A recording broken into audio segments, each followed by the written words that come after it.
You're listening to Change Your POV Podcast, episode 94. The UN OPS project also has some mine removal and mine removal education contracts out there that people can take, and they help out a lot of different countries. But I mean, in Southeast Asia alone, there's thousands of years of work in the UXO industry, just buried landmines, buried ordnance, stuff like that. So it's going to take a lot of hands to make this stuff disappear.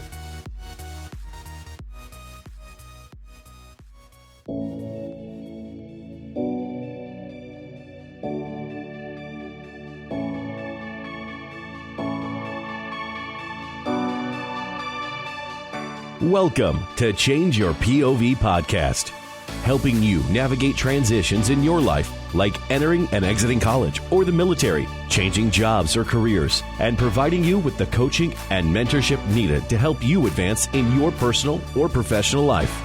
Sometimes all you need is to change your point of view. Now, here's your host, Eddie Lazary.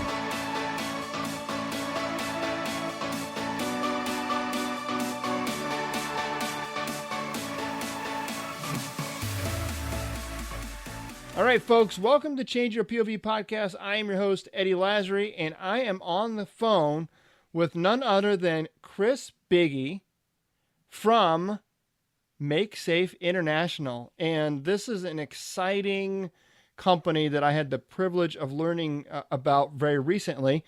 I was actually introduced to Chris and his company by our good friend over at Mountain Up, Mr. Ryan Hunt, which is a great interlude to this week's sponsor. So this week's sponsor is brought to you by 10th Mountain Apparel.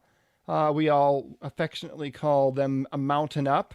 And Mountain Up is a military brand inspired by the power and lifestyle of the 10th Mountain Division, all the way back from World War II to modern times. You can find all kinds of great stuff over at Mountain Up. But if you would do me a favor, go through my link, changeyourpov.com/Mountain Up, and what happens there is you end up going and buying all kinds of great and wonderful things, and then I will get a modest commission at no additional charge to you, and I would greatly appreciate it. It helps me support the show and do everything that I continue to do, and Bennett as well. And if you're wondering what the hell they sell, well, good question. They sell auto medals, clocks, dog tags, the most incredible hats in the world, hands down. They sell hoodies, knives, license plates, man cave stuff, mugs, shorts, signs, stickers, t-shirts, and the list goes on. And if you are a 13 Fox fire support specialist or a fister out there, which Ryan Hunt and I both are, they got all kinds of great fister stuff out there on their store as well. But it gets better. Once you fill up your shopping cart with all kinds of great and wonderful stuff, make sure you use the promo code GOOD10, that's GOOD10, for a 10% off discount. All right, man. Hey, Chris, Pretty how you doing, buddy? And you? I am, dude. I cannot complain, man. I got you on the horn. But before I get into any questions, I just would like to read a little bit about what it is that you guys do. I love this. Once I start reading this, you're going to recognize it immediately because I stripped it word for word right off your site. Are you ready?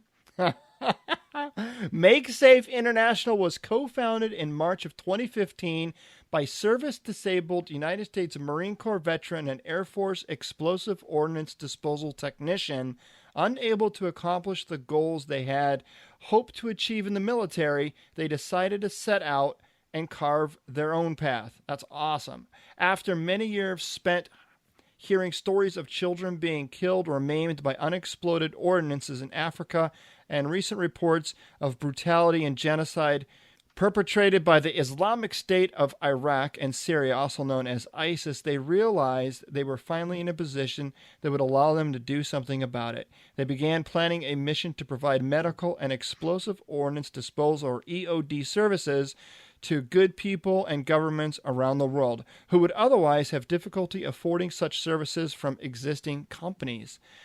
Soon, expenses for equipment, training, travel, and medical supplies began stacking up as they began hearing reports that ISIS had buried as many as 10,000 improvised explosive devices, or we call them IEDs, upon its liberation by Kurdish forces. When faced with these facts, they quickly realized that they could make a little difference and would be placing unnecessary risk upon themselves if they attempted this mission without support. Finally, after countless hours of planning and research, they decided that their best possible course of action was to start their own nonprofit, and hence the company MakeSafe International was born. So, man, I got to tell you, that's pretty damn impressive, and I really want to get into all kinds of great questions with you regarding what it is that you do. So I got to ask, are you the Marine Corps veteran, or are you the Air Force Explosive Ordnance? I am the Marine Corps veteran. Okay, the Marine Corps veteran. That's good. So not that it would be bad the other way, but that came out wrong. That's awesome, man. So talk to us about your military service. Like, what did you do in the Corps, and talk us through kind of your experiences, and then I'm assuming you're out now. Yes, I am. Actually, my Marine Corps career was quite short. Okay, that's yeah. Absolutely, tell me about it. I was about halfway through boot camp, and I broke pretty bad, and I hid it from my drill instructors for a couple weeks. Long story short, and I ended up graduating boot camp, made it through the whole thing, and I ended up permanently disabled from the whole venture. So I fought my discharge for over a year, and they ended up giving me a PEB discharge. So I just kind of scrounged up as much knowledge and experience as I could while I was in to help me on the way out. And it kind of left me, with this big void of all the stuff I wanted to do in the Marine Corps. I had signed an 03 contract, so I was planning on going 0311 and doing the whole infantry thing. But it got cut short, so that's part of how MakeSafe got its beginnings. Okay, so how did you meet this? What's the name of his your name's partner? Kyle. Okay, Kyle, and he's the Air Force. Did you know him prior to going in? Yeah, we were best friends all through middle school. I met him at the lunch table when I was 11 years old. Wow. So at 11, were you guys talking about joining the military back then? All kinds of crazy stuff we were talking about back then. We were going to go the buddy system in the Marine Corps before he decided to, I don't want to say betray the branch and join the Air Force. Nice. Now, I worked with a lot of EOD techs when I was in Iraq, but they were all Navy guys. I was unaware that the Air Force also had EOD or ordnance disposal technicians, but it only makes sense. I mean, Air Force has probably got the most ordnance out of all the branches. Well, I don't know, and I think the Navy probably does too. Maybe not these days. Back in the day in World War II, I bet you Navy had way more ordnance than Air Force. But yeah, man. So when did he get out? He's actually still active duty right now. Oh, okay, all right. So he's got that the EOD experience, and all right. So how did the concept of MakeSafe come to be? It was one of my crazy ideas. I have a lot of those.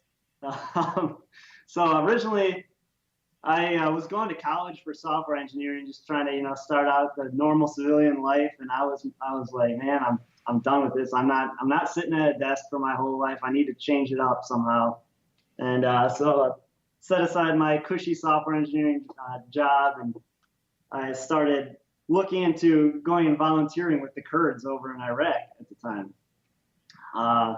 So I got started on that and started researching, and a lot of the downsides of that were piling up. So I was like, okay, well, what am I going to do to kind of apply all this stuff into something that can actually work? And that's how MakeSafe got its start.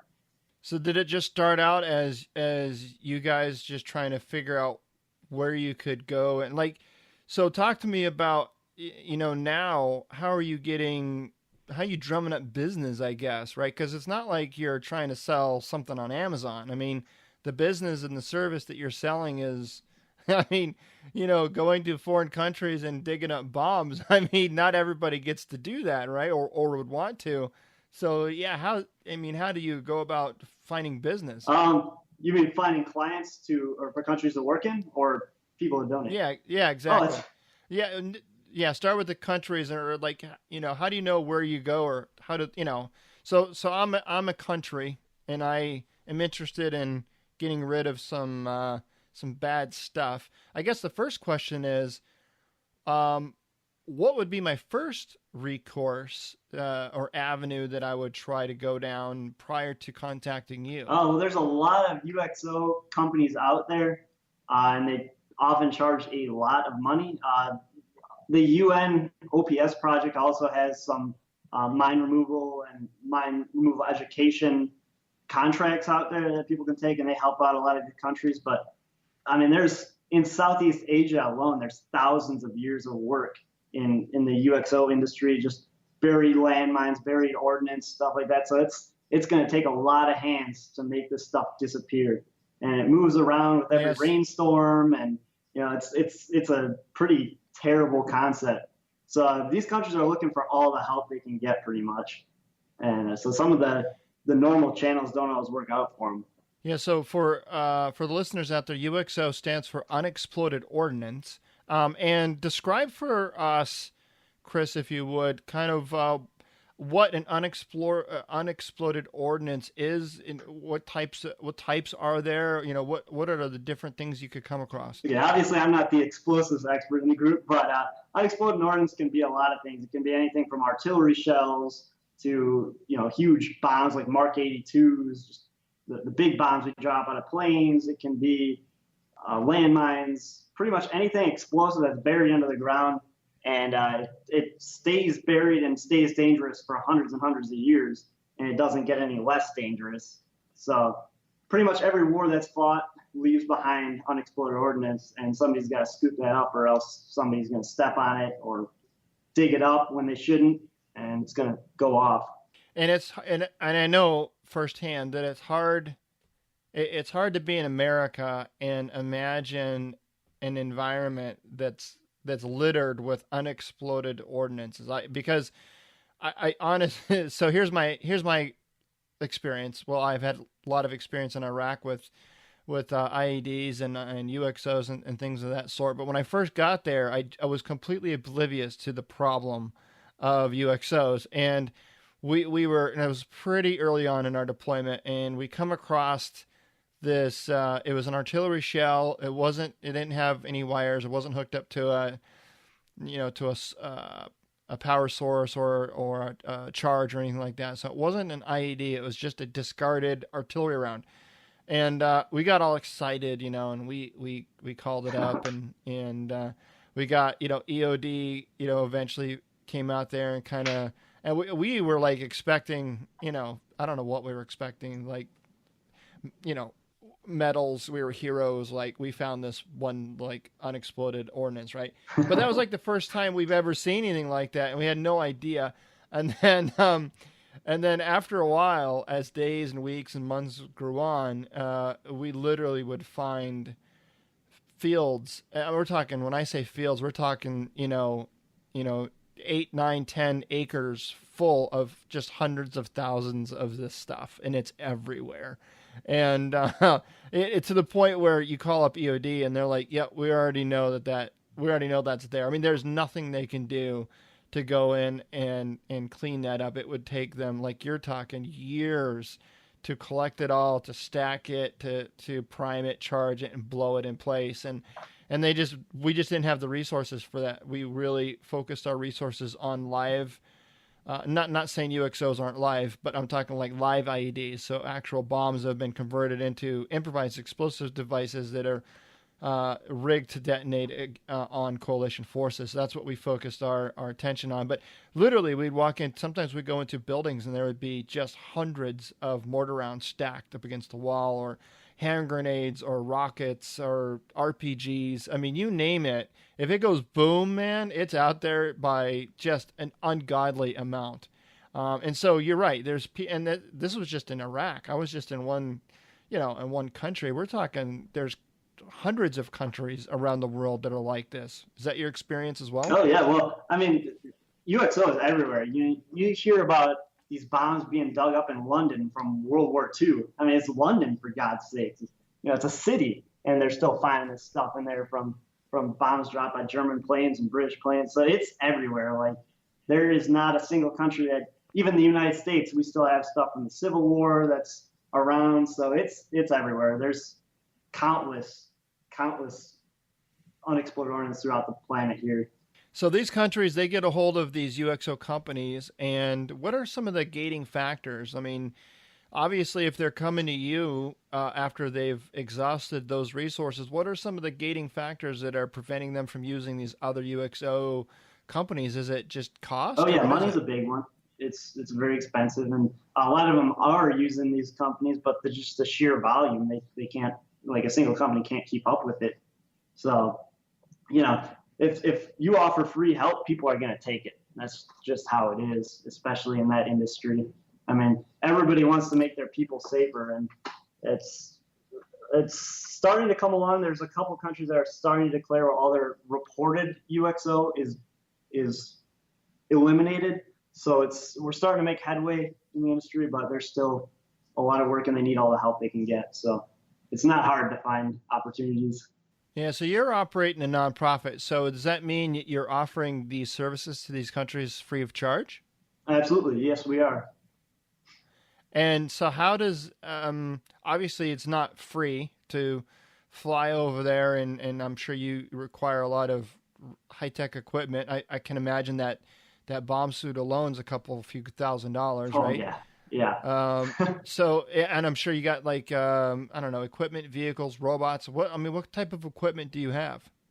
Well, for the most part, you're not using big equipment like that for demining, and we haven't gotten anywhere near the counter ID side of things. That's a whole different ballgame in itself. But a lot of times it's just working a grid with a mine probe and on your hands and knees, a lot of the low-tech stuff. So, all the technology in the world can't replace that. So, yeah, humble beginnings, Yeah. So how many jobs have you been out on so far? Where have you gone?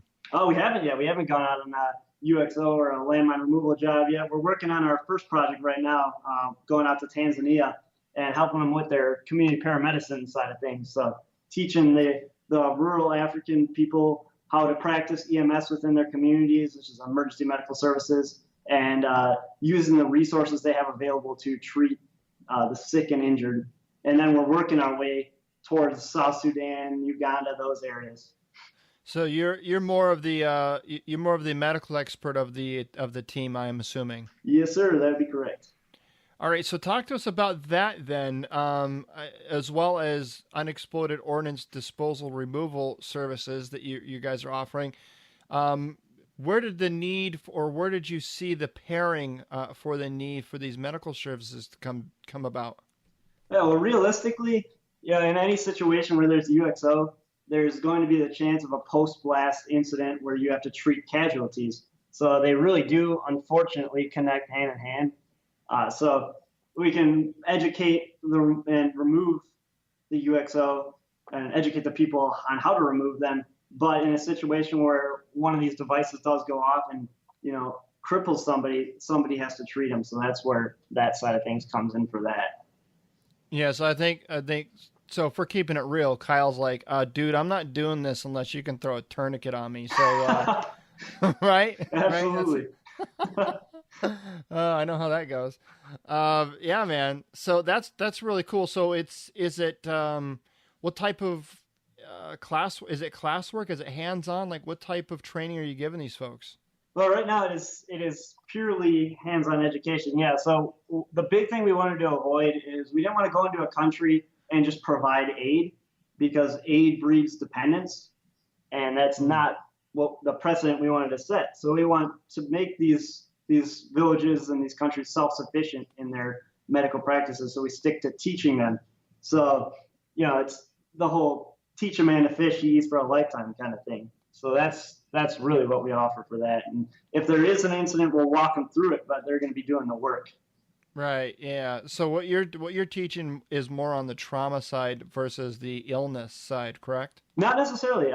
It covers all bases. So right now in Tanzania, there's a low UXO content because the animals that patrol the area, they set most of that stuff off. So in places where you have high animal populations, it's a lot lower. So we're kind of making our way through and offering like a full medical suite, so teaching trauma and medical. So we can teach them how to prevent illnesses, prevent the spread of infection, tuberculosis, malaria, that kind of thing, and teach them treatment as well, and then teach them trauma for animal attacks, UXO injuries, any other kind of trauma. So it's an all-inclusive suite on the medical side, and it even includes some portions of public health, like setting up latrines properly downstream from the village so they're not infecting their water supply, things of that nature.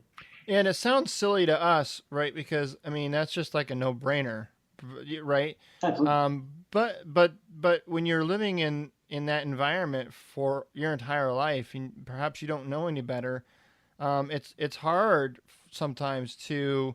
It's like because we have a different understanding of germs and of disease and of how things spread. And I mean, we've got wonderful things called Mr. Google that we can reference for anything, right? But that that type of education is just not available all over the world like it is here. And so there's a lot of people that still live in very rural areas that are just unaware of, what's causing illness and disease and sickness. And, and even if they're aware, a lot of times they don't even have the facilities or the means by which to practice safe hygiene, et cetera, right? Absolutely.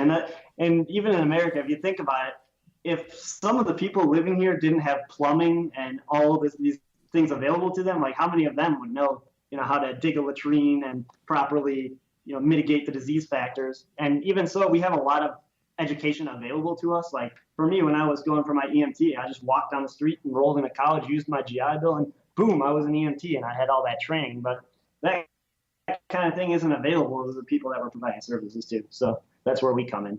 Right, man. Yeah. So let me ask you, so do you have to, how much latitude do you get in terms of operating? Because I don't even know if I'm asking this right. So obviously you guys are both U.S. citizens. Do you have to get like the State Department involved when you're going to go into these other countries, or do you have to work with international organizations like the UN or the American Red Cross? Oh yeah, or actually, like all that? of those things that you just covered are factors. Looked into taking UN OPS contracts. That's one avenue.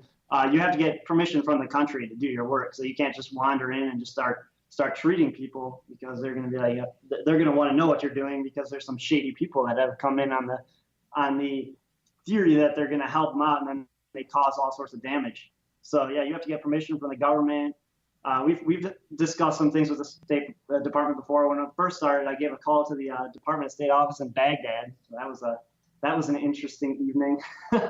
But yeah, so we have to get permission for all these agencies, and we have ethical codes and standards that we have to live by that have been set in place by other organizations like the World Health Organization, the Red Cross, and a lot of those different agencies. So there's still red tape that you have to get through before you can get out to a country and work there. So what, in your opinion, why aren't there other UXO organizations, or not just UXO, but perhaps even health agencies or organizations out there offering their services free of charge in the same model that you guys are? Well, the big thing is there are health organizations and there are UXO organizations that are doing similar things. There's nobody that I've seen that has combined the two, and that's where we're kind of digging our niche there, because they do go hand in hand so well. And another thing is the model we're working on, called community paramedicine, is a very new up and coming paramedicine branch. So it's gaining some serious traction in the industry right now. And some places are starting to implement it, like in rural areas in Texas and Canada. I believe it was either Alberta or Saskatchewan that just implemented a successful community paramedicine program. But people have thought about bringing this stuff to Africa. Nobody's done it yet. So we were just the first on the boat, pretty much. So describe that, what you just said there. What does that mean, and how is that different?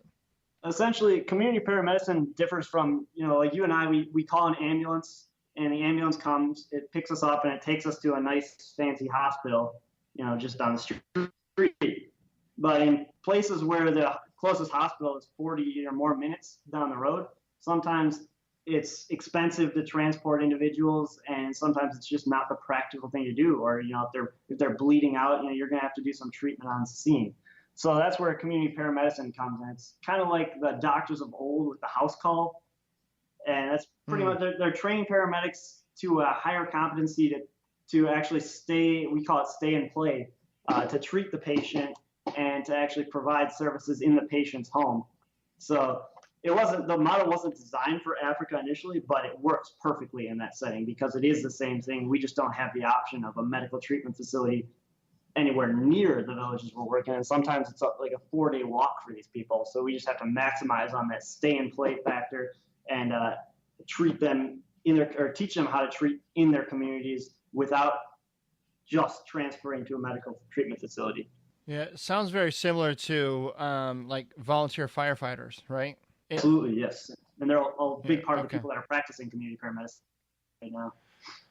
Right. Now, I can only imagine that here in the United States, I mean, I've even heard horror stories where people have rendered assistance at a car accident and were sued after the fact. And, you know, I don't know how much any of that's really legit, but you hear it, right? So I know a lot of people want to get involved or would like to get involved, but they're afraid of some legal recourse. Is that anything that you're concerned about when you're out doing these types of jobs? Absolutely. And that's where we put the emphasis on. We're assisting these communities in improving their emergency medical systems. So that way, it's not like we're like going to be held liable for anything like this because we're just providing them the means to do it. They're the ones actually making the decision and doing it. And we're just helping them along, which mitigates that a little bit, but it is still a risk. There is still a need for insurance and that kind of thing. You still have to practice ethics and, you know, you have to be sound in what you teach or else that very well can be an issue. Right. Now, I know you're teaching the practical side of medicine. Do you also provide the actual the medical equipment, the bandages, the tourniquets, the IV bags? Like, you guys also providing that to the country, or do they have to provide their own their own medical supplies? That is the age-old question in humanitarian aid, and it's become commonly practiced that you want to use the resources that they have, so they don't become reliant on a resource that they don't have access to without you giving it to them. Because in the situation where you're not there anymore and you can't supply them with that resource and they run out of it, well, they become dependent on that. And they have to adapt a whole new plan to treat that illness or whatever. So we use whatever they have to treat them and teach them how to use that to its greatest effectiveness, if that makes sense. And yeah, it makes sense. But what if you're in an area where they don't have, they don't have anything. They don't have, like you said, they don't have the established medical facility, or out in the bush somewhere, and they literally don't have, they might have some like tribal, I don't know, tree sap that they mix with saliva or something that they stick on. But is that what you're going to use? Is that what you're going to help train them with? Initially, yes, actually. And we work off of a book called Where There Is No Doctor. And that's kind of our Bible in a sense. And a lot of the World Health Organization people use that as their guide, because it teaches you how to use those things that normal people would look at and be like, well, I can't do anything with this on the medical side, but you can. Like, you can make do with pretty much anything that these villages have available to them and create a proficient EMS system. Obviously, some of the more severe stuff, they're going to need to transfer their patients to a medical treatment facility, and they're going to have to do the 4-day walk. But we just like to get them to stabilize the patient and prepare them for a move in that situation. So, we're not working any miracles out here. We're not going to be, curing cancer or, dealing with a multi-system trauma and healing this person on site. But we can get them to the point where they're like, okay, well, this person is now stable to travel. He's not going to be infected by the time that he gets to the medical treatment facility, that kind of thing. So it's a lot of this is unfortunately has to be like a delaying action, and they're still going to need treatment from a doctor in a proper facility. Right. Yeah, man. Wow, that's pretty intense. So, how did you become educated in all of this? Has it just been trial by fire, or has been a lot of reading of books? Has it been mentorship through people that are in this space? Like, how are you learning this stuff? A lot of it is book learning, yeah. And when I first got introduced to medicine with a 35-day, it was called a high threat protection specialist course, and they had a pretty substantial tactical medicine program. And that's what really got me into medicine, kind of teaching all this field medicine stuff.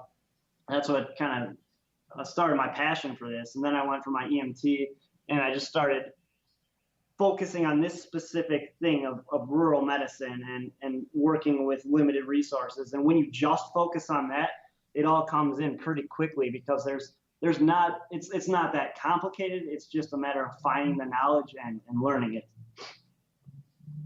Yeah. So what do you do when you need, obviously I'm sure you don't speak all these indigenous languages. So you need translators and things like that. Like how do the logistics of that work? Absolutely. Yeah, we can hire translators, and a lot of people are happy to do it too. And even when you are employing somebody over there, like cost of living down there is so low. Like I get my VA income, and I can live off that like a king. I mean, it's like these people are like, we're hiring security guards right now. It's like $100 a month for a full-time security guard. You know, translators are about the same. So we can pretty much bring on a whole team with very little cost to us. So that's how that works. Although we are, just for, the hearts and minds perspective, we are planning on going out to a school and actually learning Swahili, since it's practiced in so many areas around those parts.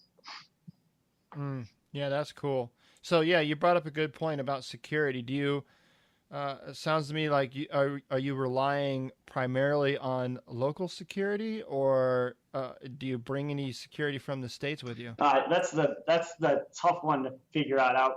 We have to bring locals in a lot of cases, because a lot of these countries don't have permits for Americans to carry weapons, or people who are non-citizens to carry weapons. So we have to bring local security to kind of follow us in vehicles or follow in our vehicles and provide that security, just because of regulation. Yeah. So is there specific areas that you like shy away from or refuse to go into because of, I mean, we mentioned it at the top of the show, how a lot of these areas are kind of being overrun by ISIS, the Islamic State. And Boko Haram all over there, yeah.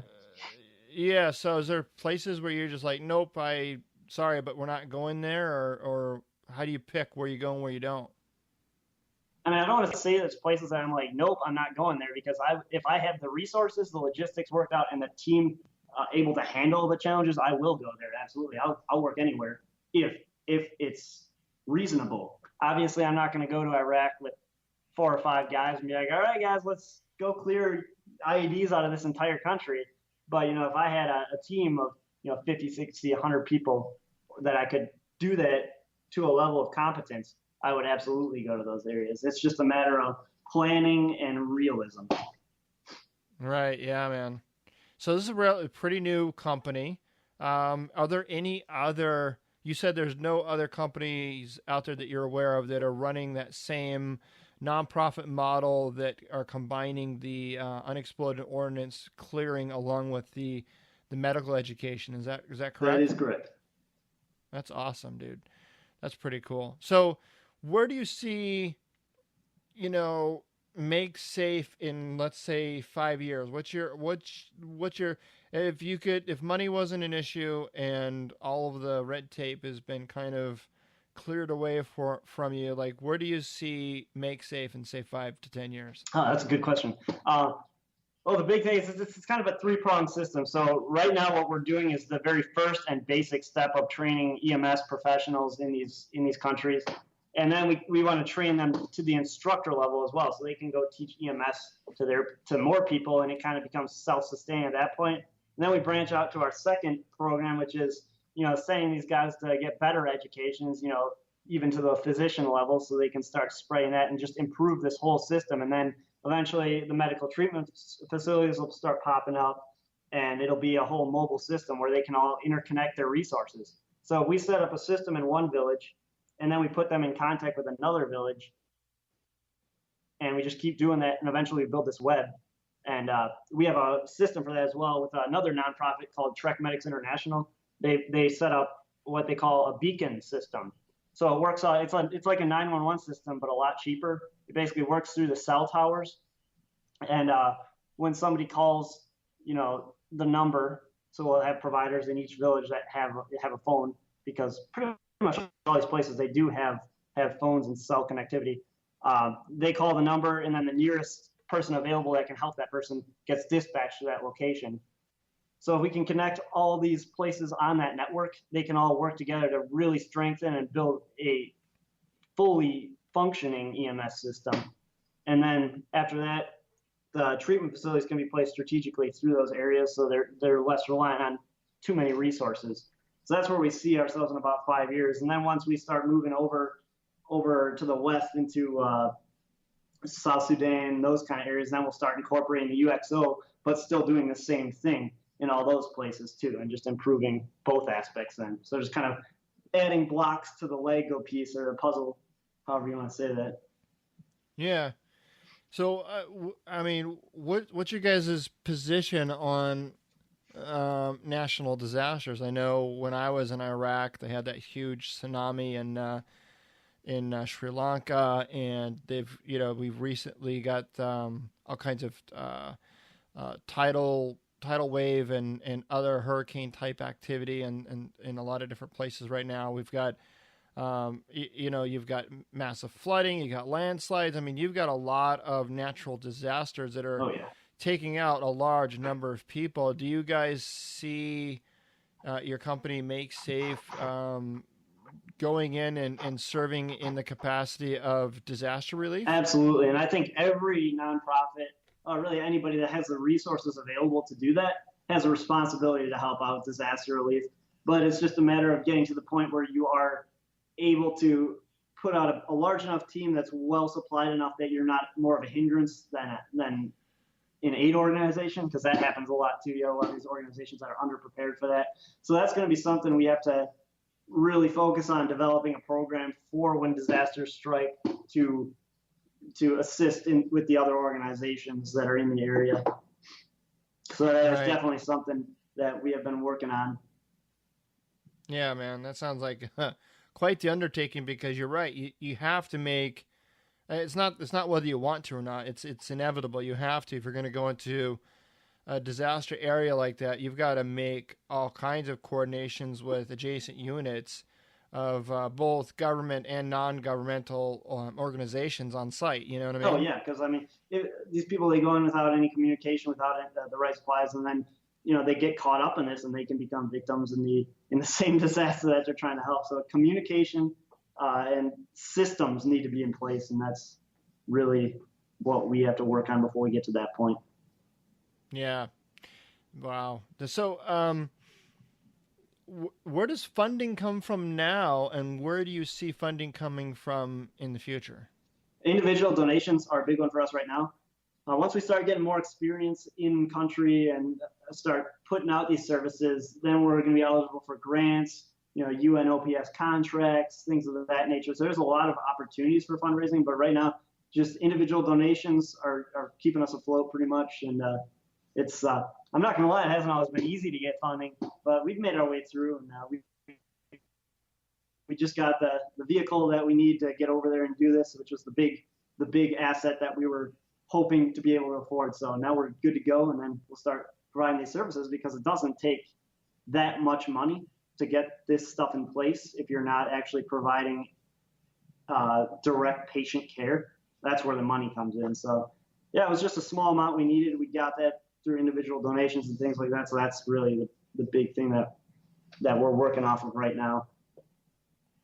So I know you're offering these services to these countries free of charge, but can these countries still make a donation to your organization to help defer some of those costs? I'm sure they could. Yeah, there is systems that are in place for that as well, and that's where the contracts come in. Like a lot of these people, if you're doing good work for them, they'll be like, all right, well, we have this contract available where with these requirements, and this is what it pays out, and so you can do it that way as well. So that's again with the experience thing. Once you have that, once you have a name for yourself established, then you start getting those opportunities as well.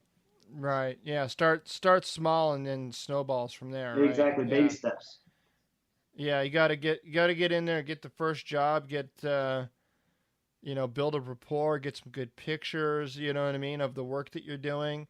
Not to turn what you're doing, which is very admirable, not to turn that into a media spectacle. That's not what I'm suggesting, because it's easy for people to assume that's what you're doing when you're trying to market and position yourself. But ultimately, you need a story, you need pictures, you need testimonials, you need all that. In order to spread that word and to sell and to get interest and drum up sponsorships and things like that to help grow, so you can provide more of an assistance later. So there's definitely a marketing aspect there. You almost have to be shameless when you're you know what I mean. You have to. Oh yeah. And it's not like you're being shameless because you're trying to line your pockets. You're being shameless to earn money, to be able to help people, to be able to earn money, to be able to help people. I mean, it's cyclical. And whether you're offering it for free or not, the fact of the matter is it costs money to do what you're doing. And so it's important to get the word out there, which is one of the reasons I wanted to bring you on the show, so I can help drum up that interest and that exposure for you. I don't know how many of my listeners out there are going to be in need of digging up an IED in their backyard. Hopefully not. Hopefully not. But there's probably several people out there that are going to successfully burn the shit out of themselves during their next barbecue and might want a bandage for you. Absolutely, we're all about that. Yeah, man, that's awesome. So, are you thinking about? So let's talk about future equipment. So we're talking about funding, right? Yeah. What are some big milestones? You just said you just got that vehicle. What are some other things that you're looking at buying or needing, and what are some roundabout figures? I just want to give the listener some sense of the type of expenditures that you're looking to raise money for. Absolutely. Well, one of the big and basic ones that a lot of people don't think about when they're going over to a place like that is fuel. And everywhere we go in this country, it's pretty much going to be off road. And our 5-ton that we just got weighs 26,000 pounds, and it gets about 8 miles per gallon. And that's diesel as well. So that price adds up a lot. Just working on a daily basis. Training aids are one of our bigger and I guess sexier expenses, because they have some pretty awesome training aids out there, but some cost in the neighborhood of 30 grand, 40 grand. So it's something that's modular. Like, we can technically work without this stuff, but we can give these guys a lot better education with these training aids and things of that nature. That's another big expense. And then adding vehicles to the convoy is going to be necessary, because we're going to need somebody to carry all these people that we're bringing along with us, and as the team builds. So we're going to need to get other 5-tons, other living quarters, specific, like, purpose-built vehicles like wreckers and things of that nature to dig us out of holes when we inevitably get stuck, most likely when I'm driving. So the expenses, they pile up, and any money can benefit those things. And even outfitting the vehicle we have is going to be a big job, and we're kind of going to take our viewers through that whole process from the beginning when we're picking it up in a couple weeks here, and then to the point where it's outfitted for a sustainable living in the middle of sub-Saharan Africa and places like that, and in the Serengeti, like we're going to right now. Right. So is it just financial donations you're looking for, or what if there's people out there that maybe has a GP medium or a vehicle or some other piece of hardware or device that they would be willing to donate to your company? Are you looking for those types of things, or is it really just the money to buy those things? Absolutely. Equipment and vehicles are always good. That's definitely a case-by-case basis, though, because if we get a vehicle, we have to determine that it's going to be worth it to pay the shipping and things of that nature. But equipment is always accepted. We're looking for outfitters right now for the vehicle to help us out, even like people with special backgrounds and things like engineering and stuff to help us work out these issues that we have. Because there's a lot of engineering that goes into creating a sustainable convoy in a place like this that's so unforgiving. So yeah, anything, any services or equipment donations are very highly looked or sought after. So absolutely. That's cool. What type of training aids? You mentioned these rather expensive training aids. What type of training aids are these? Oh yeah, there's anything from CPR dummies to training aids that are the size of entire clinics that have everything available for treating a patient. They have single dummies that bleed, that they can have breathing problems, like airway issues, things of that nature. Sucking chest wounds, IV and interosseous, which is like an IV but drilled through the bone. Simulators for stuff like that. A lot of this stuff is helpful, and a lot of it's wrapped up into one, and that's where the big expenses come down from. But even things like the basic CPR dummies are still rather expensive, and that's an obvious one that people can benefit from, because you can't really practice CPR on a real human unless they're actually in need of it. Yeah.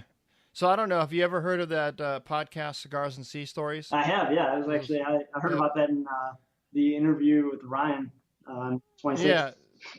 Yeah, a bunch of Marines that get it. So Michael Penny, he's one of the hosts on there. I believe he's got a blow-up doll he might actually be able to donate to you guys for some type of a training aid. but I could be wrong, because it's definitely a blow-up doll, but I think it may be a sheep. But anyway, it gets lonely out there, man. It does get. You're right. It does, man. It does. No, some Marine Corps humor. Throwing some salvos over at my boys at Cigars and Sea Stories. But in all seriousness, what now that you bring it up, what are the most common types of medical issues or injuries that you see over there? It really depends on the area you're working in. Like some of these countries, they have a big problem with tuberculosis, and that's something that can be very nasty, very quick. And we don't see it a lot here in the United States because we have the medications available for it. But those medications cost a lot of money, and they're not readily available in those parts. So it can become very bad. And in some of these countries, you have drug-resistant tuberculosis that they tried to treat it, but they stopped the treatment. So now it's to a point where it takes really, really expensive medication to treat it, even if they do get to a medical treatment facility. But so we deal with that, and really there's with our model the way it is right now, we can't really treat that. We got to send them to a medical treatment facility. The big thing is preventing the spread of it, and that is a very serious issue, because it can be preventing. They'll get their family members sick and things like that if they don't know how to contain it. Obviously, there's lots of outbreaks that happen in Africa.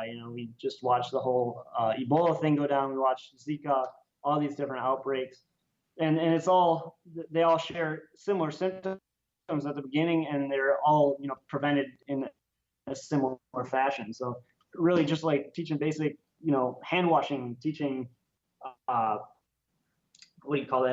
containment, so people aren't coming into contact with these people that are sick and creating an epidemic. So that's a big factor. There's malaria, which is it's preventable through mosquito spray and staying inside, staying away from areas where there's large amounts of mosquitoes, getting rid of standing water, those kinds of things. Those are all common things that we see out there. And trauma is something you see everywhere. So that's a big one that you can teach and prevent a lot of deaths and injuries. And sterile medicine is another thing. Like sometimes these people get a pretty minor cut, and they make that 4-day trip to the hospital because they can't treat it themselves, and they bandage it with a dirty t-shirt, and all of a sudden they get there and now it's infected and they're losing the limb from gangrene.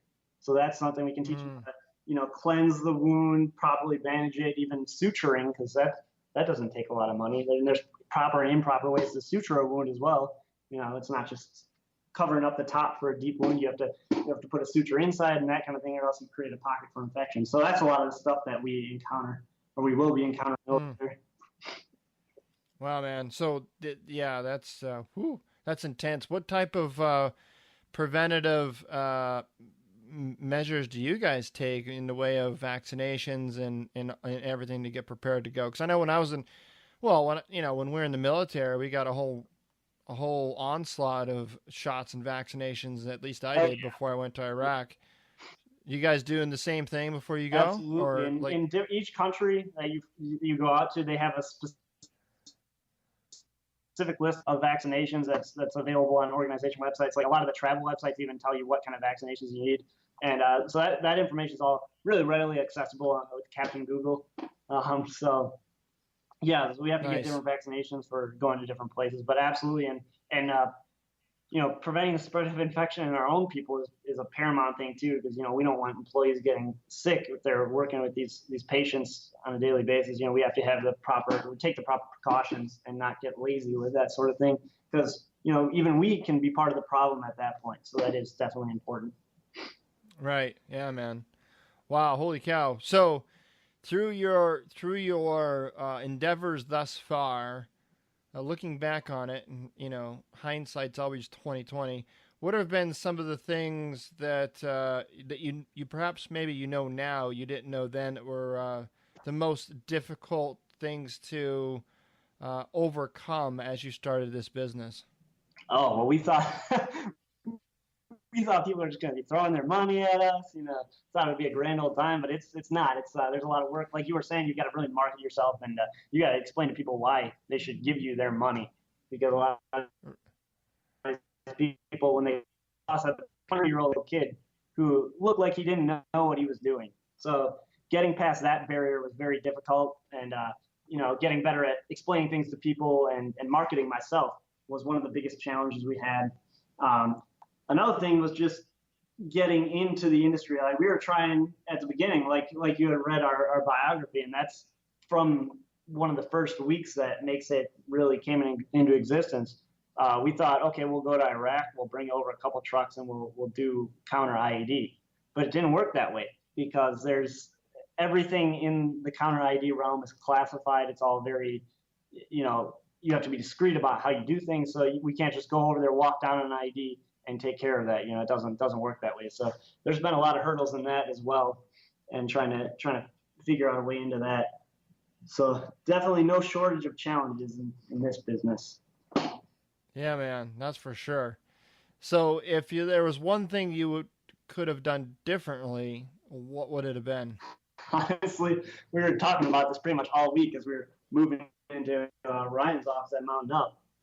Biggest mistake we made right at the beginning was buying an expensive office, renting an expensive office, and that was pretty much eating away at our funds unnecessarily, and we didn't really use it for anything.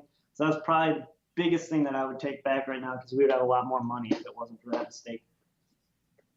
Yeah, man. I know, man. Sometimes those lessons you gotta make them and learn them. Absolutely, yeah. And I totally understand that whole "if you build it, they will come" mentality. Right? Absolutely, yeah. That's where it all starts. I mean, and that's That's what stops a lot of people from getting into stuff. That's right. Yeah, and you can have the most noble, honorable cause in the world. It's still, you still got to figure out a way to convince people to part with their money. Absolutely. You know what I mean? And so I think you've got a very good business model. I think it's unique. I think you guys have a very clear direction. You know where you are, where you want to be, and that's half the battle. Sometimes people, especially entrepreneurs, struggle with that very thing. Some of them don't know where they are, and even more don't know where they want to go. Absolutely, right? Yeah.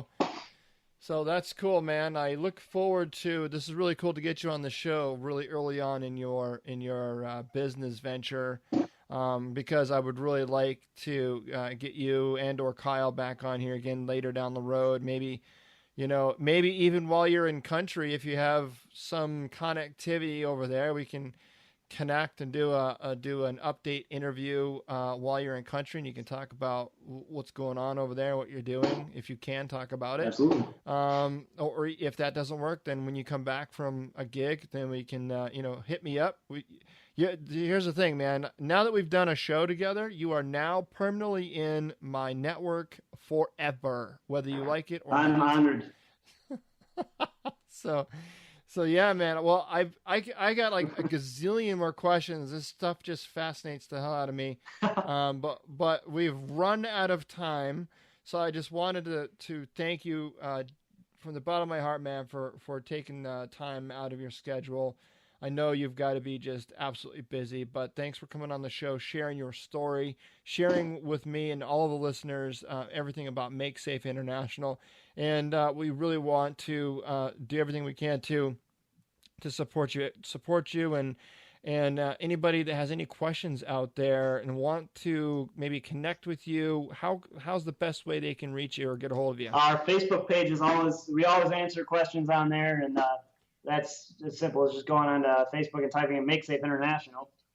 So and sending a message over there. I can be contacted on via email at info@makesafeinternationalintl.org or c.buege@makesafeintl.org.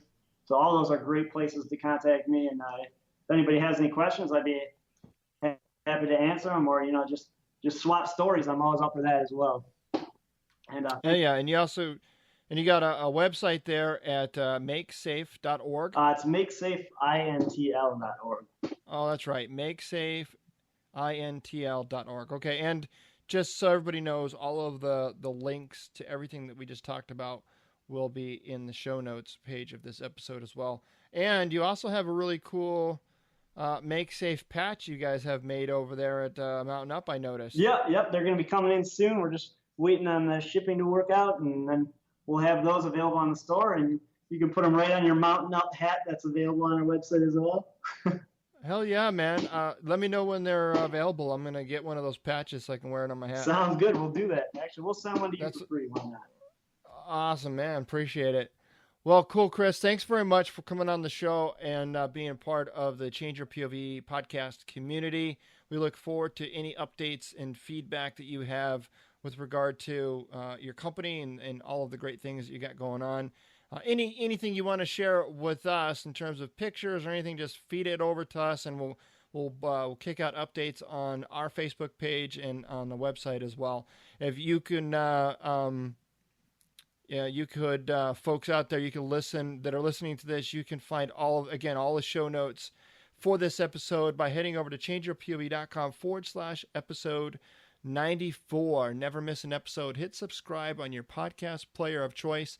We have a lot more great content headed your way, and you can come be a part of our community at Change Your POV Squad. That's our group page where a lot of our past podcast interviewee members are over there, and I'm sure Chris will be over there at some point too when he's not busy, and check in and see how we're all doing, and give us updates over there as well. So thank you, Chris, for coming on the show, man, and I really, really do appreciate all of the work that you're doing. I think it's a very noble, admirable cause, and I hope all the best of luck to you, my friend. Thank you for inviting me here. It's great to share the story, and I'm always welcome an opportunity to do that. And it's always good to shoot the shit with a fellow veteran, so I was down for that. Yeah, hell yeah. And you're a Marine, and that's okay. I forgive you, my friend. Likewise. Likewise, yes. All right, man. Talk to you later. All right, folks. Until next time.